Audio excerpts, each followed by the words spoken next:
Arr, Pirate fans! It's time to find out the state of the ship of your defending champions for the 2022 season with your hosts, Johnny Wolver and Jake Ignaszewski. And now, it's the state of the ship. Welcome back into the state of the pirate ship. I'm your host, Pirates Insider Jake Ignaszewski, and we are here with the assistant head coach and defensive coordinator for 2023, Sergio Gilliam. So how are we doing, Sergio? I'm doing good. How you doing yourself, Jake?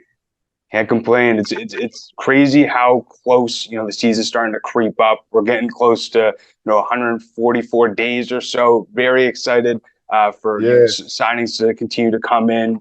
Luckily, the coaching staff is already locked in, and so was super excited to connect with you, sort of hear about not only your past experiences, your coaching style. I talked to Coach Stoute last week, and so it was really interesting to sort of hear his mindset on what he's planning on doing, at least with the coaching aspect of it for 2023.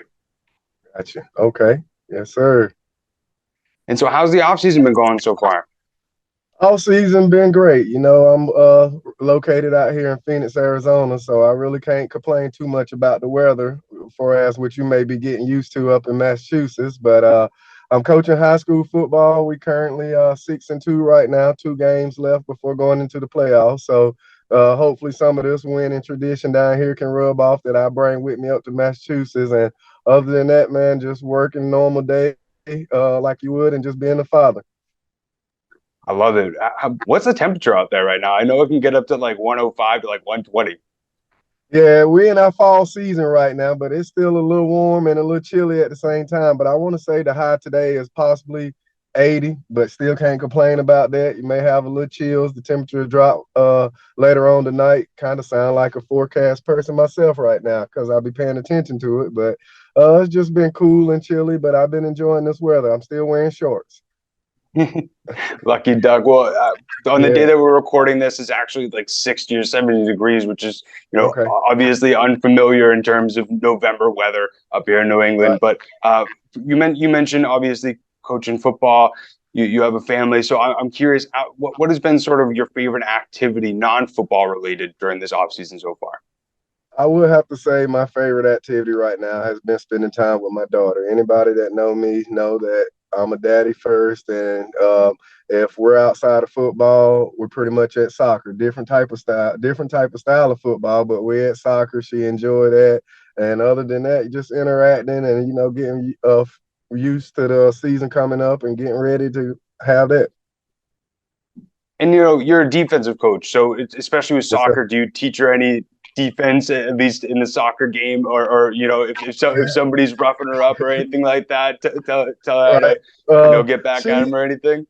Right. She's 6 right now, so she haven't got into that rough stage yet, but right now she's an offensive person. She loves about scoring goals, but I'm really teaching her about sliding your feet, understanding what teams like to do, and just having fun with it. So we haven't really got to that competitive stage yet, but it's deep down inside of me, so I just kind of keep that inside until she get a little older. Other than that, I'm just a dad that's spectating and enjoying every moment of it. I love it. That's all you can do, especially with that sort of age, just enjoying those sort of memories. But you not only have a lot of experience in the coaching realm, but also was a player at Clemson as well as spent some time with the Minnesota Vikings with them as an undrafted free agent, as well as played in the AF2 and Chinese Arena Football League. And so I was curious, how do you really try and implement what you learned during your playing career into your coaching style? All my stops, I pretty much take notes, whether it's visually or on my own. I always want to take notes because sometimes, being in the shoes of a player, but also now coaching, you want to be able to use some of this motivations or tactics or strategies that other coaches may use for you that got your attention or to motivate you. But I'm also who I am, so I'm pretty much go give my feedback and just teach the guys things that I learned throughout my career. Arena football is different from the outdoor game, so it's a different type of game that you really just different type of style that you got to play when you coaching arena and when you're playing outdoors. So that's something that I pretty much strive for doing, and something that I always just had a passion for doing is teaching younger generation, if not kids of my age, the same thing that I've learned. That way they can pass it on to someone else. Eventually these coaches got to get replaced, and some years down the line, I'm gonna have to get replaced. So hopefully it'll rub off, and they'll be able to just take what I taught them, and they'll be able to go from there. That was definitely the most interesting aspect, being able to see guys who come from the outdoor ball and learning the indoor ball, especially, after their first game, hitting the pads, how quick it is, those differences. But you also understand, sometimes not only the mental, but the physical struggle as a player. So I bet, in your past coaching experiences, that definitely helps you being able to relate to the different players. Yes. When I'm playing and when I was playing, arena football is a physical game. Outdoor football is a physical game. With indoor football, it's just a lot of fast-paced, high-scoring, short-term memory, and it definitely makes you pay attention to your craft and understand that you only have so much room for space and inches and angles to do what you need to do in this arena game. For as outdoor game, you got 11 other guys versus 8-on-8, where everybody just got to do their 1/8. In arena football, you got to do your 1/8, but outdoor, you're 1/11, but you hardly ever hear that. But the three phases are always going to be the same: offense, defense, special teams. So kind of use that outdoor, indoor leverages and stuff like that just to help these guys out with the outdoor game. And now that I'm coaching high school football, I kind of use sometimes arena football when you got three receivers in bunch, when you got RPOs, read option. This can relate to IFL style of play as well. So I try to use those as well to teach some guys. If not, I may bring up some old film, but I try not to get in the film where you may see me getting beat or so. That's funny. Yeah, definitely got to show them the best highlights of your past career. But when we spoke before about you returning to the Pirates, you previously coached with the team back in 2018, and you really mentioned that you felt like you had some unfinished business. So outside of that unfinished business, what really excited you and motivated you to come back to the Pirates? First off, the organization. After 4 years away from the organization and still willing to, consider me to come back, that really was surprising and what I liked. I always followed the Pirates since 2018 when I left, so I always want to know how they're doing, staying in touch, because you never know for moments like this may come about, and you never know. And look where we're at now. So I was really excited about Jawad and the organization reaching out to me to want to come back and help the team in a different perspective and a position that I was in 2018. So that was what I was most eager about doing. And pretty much it's a familiarity. I understand what they like to do and everything and how they run things there. So it shouldn't be a big of adjustment for myself coming back to Worcester, Massachusetts, now that I learned how to pronounce it. So I'm just excited for it, man, and just want to continue the tradition that's being built there and try to keep it going. Out here in the woo, I think it was in Sioux Falls. Some of the PA person said Worcester, and everybody on the sidelines was like, "No, that's not how you say it." Yeah, it would not sit right if you pronounce it wrong. Kind of like trying to pronounce our name. So I understand, but I finally got Worcester down packed. I know how to pronounce it. I love it. But, especially, reflecting on your time back in 2018, is there anything, through your time that season where, you look back and, you really learned and were able to grow since your time back in 2018, especially with all your coaching experience that you're excited to sort of implement into your second round or second time with Pirates? Yes, I picked up on some other things that I learned from myself, my strengths and weaknesses. Also, after leaving the Mass Pirates, other coaching staffs that I've coached with and everything, I learned the ins and out with them. And to this day, I still actually speak with them sometimes to, just get their take on some things and everything. So that's mainly what I've been doing and what I would do as far as coming back to the Mass Pirates and just teaching what I've already been taught. I don't think I had all the answers back then. Still now I don't. Grateful to be working with Coach Stoute and Coach Zimmerman and our offensive line coach as well. My apologies, got to learn his name, but I'm just ready to just pick their brains and the knowledge, because if you look at their resume, they had great coaching stints at different places as well. So if we can just combine all that together, and it'll be a successful season out in Worcester. I think that's the number one thing when you look at this coaching staff, the experience and in the amount of experience in different areas. You know, as I mentioned, you had past experience playing in the AF2, the Chinese Arena League. You also, you know, won a championship with the Albany Empire and the NAL. And, you know, obviously each of those arena leagues have their differences, but they help you grow overall as a coach. But, you know, starting to look at, you know, what you were able to do back in 2021 as a defensive coordinator with the Empire, ultimately ended up hoisting up the trophy at the end of the season. And I don't know if you noticed, but you know, there was some former players from that team who played for the Pirates this past season: Sean Lockett, Rubens Joseph, Harold Brantley. But from your time throughout that season, was there anything that you noticed that made that team so successful that you not only use in your current coaching style, but that you're planning on implementing in 2023? Yes. First of all, it was just a new face. In Albany, with the Empire. My face for these guys, majority of my defense were rookies. The offense were a little more vets that I either coached against or played against that understood the style of game. When you transition into the IFL, it's a little different style, so you may have few different tactics and things the way approaching the game, but it's still arena football. Those guys that you mentioned in Mass Pirates, those are great guys. Those are guys that came in to work, understood where our goal was at Albany, and after winning the championship, you just want to look to move forward and move on. And they picked the right organization with the Mass Pirates, and of course, I spoke on it before because that's up in the Northeast and New England area, and I've been there before. So I'm just glad to see guys that keep moving on and trying to move up.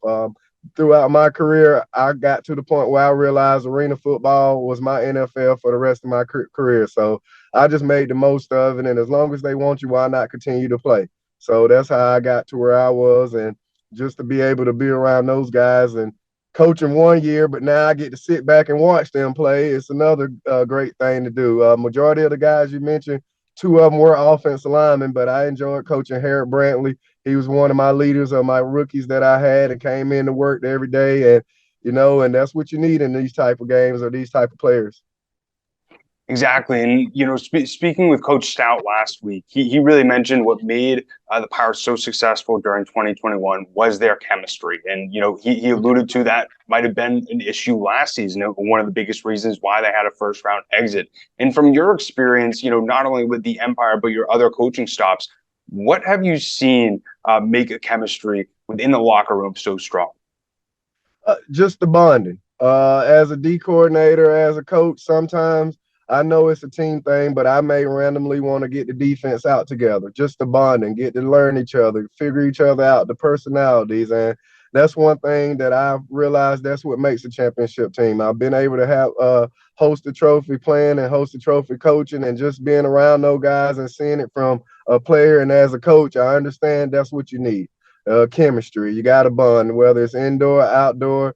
And my biggest thing that I look at it as very family oriented. That's how I am with my family, with my friends and everything. And if you got chemistry and you can just talk amongst each other and go about it the right way, then everything else will take care of itself. So I think the chemistry and just bonding is something big that you do got to have. Every team that's a championship team, they had that.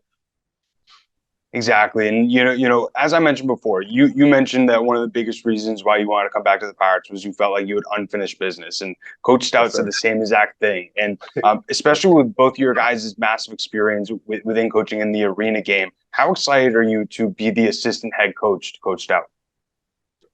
Still 1 to 10, probably go say a 10, because I haven't heard anything but good things about Coach Stoute. I never met him personally myself, but I have former players that I played with, played against, coaches that I coached with, coached against, that's familiar with Coach Stoute. They all speak highly of Coach Stoute, but never have I been able to just cross paths with him. And I probably played against him when he was coaching 1 year, but I didn't know him at that time. But I'm eager and excited to pretty much learn from him. His interview that he had with you last week or so, I was able to listen to it. So that really motivated me more.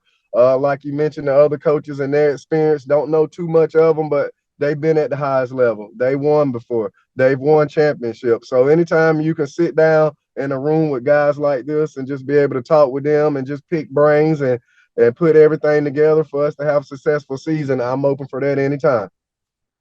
I also mentioned you're not only the assistant head coach, but also the defensive coordinator. And the defense was one area where I would call it one of the weaknesses of last year's team. And we saw it be a major strength for the Pirates in 2021. They were ranked first in 9 of all the defensive categories. But when you looked at last year, allowed the second most rushing yards in the league, and really had a tough time being able to hold teams, especially later on in the game. So looking sort of at, maybe the struggles of last season and how you've seen success on the defensive side, what sort of schemes or what sort of message are you looking to give to the defense on day one of training camp?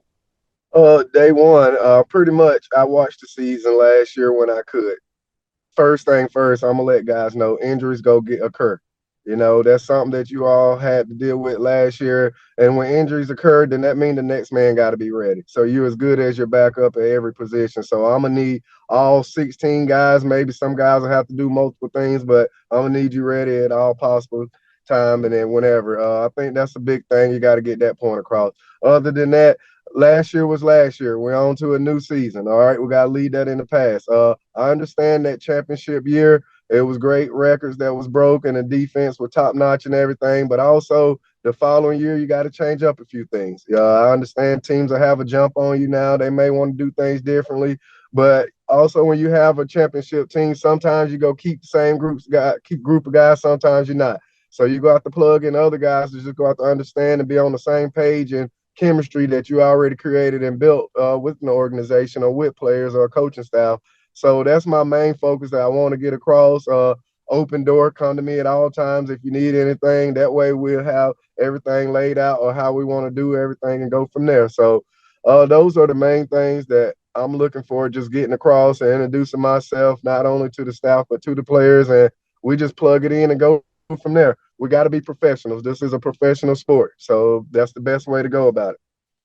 Yeah, I think that's the perfect mindset. And, that's one thing that, not only Coach Stoute and I spoke about, but others around the organization, you can't control the injuries, but just the next man up sort of mentality is the best way to go about it. But I did a show throughout last season with head coach Kaiser, as well as had on Coach Stoute a few times. But sort of the main message seemed like multiple weeks was just finishing the games. And we saw multiple times last year that the team struggled to not allow the opponent to creep back in, especially later on in the game. And so you've played arena, you not only as a player, but as a coach, you understand that even with 5 seconds left, a snap of a finger, a team is able to score a touchdown. And so from your experience of being able to finish games, especially on the defensive side, what have you seen be successful? You definitely got to finish. No game is never over in arena football. Playing the game, I've seen and been a part of teams that was down 21 or up 21, and you still get back in the game and may lose it, lose the game or win. And special teams take place in the game. So you really just got to be hitting on all 3 phases of the game: offense, defense, special teams. From a defensive standpoint, we want to create turnovers. We want to get the ball back to our offense as much as I can. If we can create turnovers, get the ball to our offense, then that's pretty much percentage of us winning. And when you just look at the statistics with playing arena football, that I really grew fond of just understanding scenarios and situations to where the outcome can go any kind of way within 5 seconds. So that's one thing where you just got to be dialed in at all possible times in this game of arena football. Yeah, couldn't agree more. And that's something with my first season last year, really seeing how easy it is for teams to creep back in. It was not only exciting as a fan, but as somebody who worked for the team, it was definitely something that it was tough to watch, especially when it was happening to the Pirates side. But just last few questions for you. I want fans to get to know Sergio as the person outside of football. So, growing up, was there any player that you that was a role model for you, or that you tried to emulate how they played? Yes, definitely. Even though I've spent most of my time on this defensive side of the ball, I'm naturally a receiver. Growing up, I wore number 9 in high school. I was a Peter Ward fan. I know that sounds crazy going to Clemson, and he was Florida State Seminole, but I grew up a Peter Ward fan. Anybody that's a 80s, 90s, I don't know how you could not like Michael Jordan. So I grew up a Michael Jordan fan, but other than Michael Jordan, Vince Carter was why I wore 15. So other than that, football wise, Deion Sanders, really number one guy that I follow to this day when I was a younger kid and now up to this point with coaching and what he's able to do at Jackson State and everything and motivate guys. That's probably my top guys that I look at, and also Jerry Rice. Yes, sir. I know this is a football podcast, but what's your top three for the NBA? Top three players? Mhm. NBA top three players, of course, I'm going to stick with MJ and Vince Carter for them two. My third one, people see this interview, they're going to have their take on it, but I'm going to have to go with Kobe. I agree with that. Yeah, if I got MJ and Vince Carter out of the way for my top two favorite, then my third one would have to be Kobe. That I've been able to witness and everything. Yes, I'm thankful to be old enough at that certain age to where I've been able to experience all these great athletes outside of football. But I also understand when that debate and conversation kick in, I'm a bias. I'm an 80s baby. I'm going to go about what I've seen, what I think, championships, all of that do combine, but also as a person. You know, the guys as an individual person, what they stood for and what they can do or couldn't do. But I definitely get it. Times are different, but those are my top three. That's the right way to go about it. And then last thing for you, whether it's you growing up or whether it's you now, is there any football team that you currently root for in the NFL or college? I always go root for my Clemson Tigers every Saturday. I'm glued to the TV unless we got a Pirates game. That's normally at night. And NFL, I'm a San Francisco 49ers. Always been favorite player, Deion Sanders, Jerry Rice. My first time able to check an NFL game out was when the expansion team of the Carolina Panthers played the 49ers, and I was able to witness that game. But yes, the 49ers and the Clemson Tigers are my team to watch. Must have been a little bit of a roller coaster of emotions after Trey Lance went down. He had to see Jimmy G come in thinking that he probably was going to be on a different team this year. Exactly, it was. Emotions was everywhere, but at the same time, I was like, this is why we paid Jimmy to be our backup, and I know what we're getting in the quarterback and what we already have. Exactly. And then just last thing for you, coming back to the Pirates, first time since 2018, is there any message that you got for the fans? Glad to be back, a part of Worcester. Missed you all. My first time, it was great, and I'm expecting to pack out the pirate ship every home game. Let's go. Go Pirates. I love it. Yes, Thanks sir. so much for taking the time, Sergio, and can't wait to see you here and get working and ready for the 2023 season. Yes, sir. Appreciate it, Jake. Thank you. Can't wait to meet you.